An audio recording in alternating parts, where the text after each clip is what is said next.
ತಂದೂರಿ ರೋಟಿ ಅಂದರೆ ಸಾಮಾನ್ಯವಾಗಿ ಎಲ್ರಿಗೂ ಇಷ್ಟ ಆಗತ್ತೆ.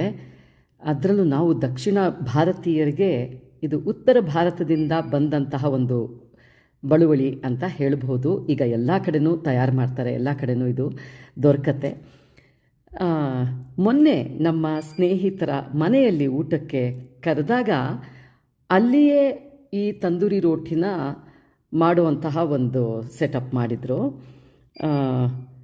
ಇದನ್ನು ಮೆಕ್ಕೆಜೋಳದ ಹಿಟ್ಟಿನಿಂದ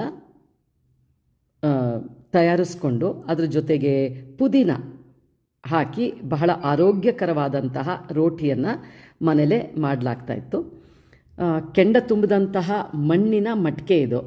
ಆ ಮಟ್ಕೆ ಒಳಗೆ ಹಾಕಿ ನೋಡಿ ಎಷ್ಟು ಚೆನ್ನಾಗಿ ಒಂದೇ ಸೈಡ್ ಬೇಯಿಸ್ತಾ ಇದ್ದಾರೆ. ಒಂದೇ ಸೈಡ್ ಬೇಯಿಸಿ ಅದ್ರ ಮೇಲೆ ಸ್ವಲ್ಪ ತುಪ್ಪನ ಸವರಿ ಹಾಗೆ ಅದನ್ನು ಒಂದು ಪೆಟ್ಟಿಗೆಯಲ್ಲಿ ಮುಚ್ಚಿ ಇಡ್ತಾರೆ.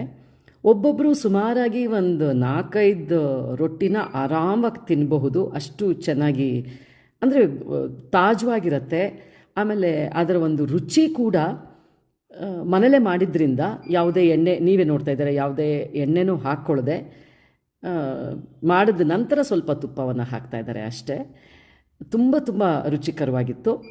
ನಂತರ ನಮಗೂ ಕೂಡ ಇದನ್ನು ಮಾಡೋದಕ್ಕೆ ಅವಕಾಶ ಕೊಟ್ಟರು ಅವರು.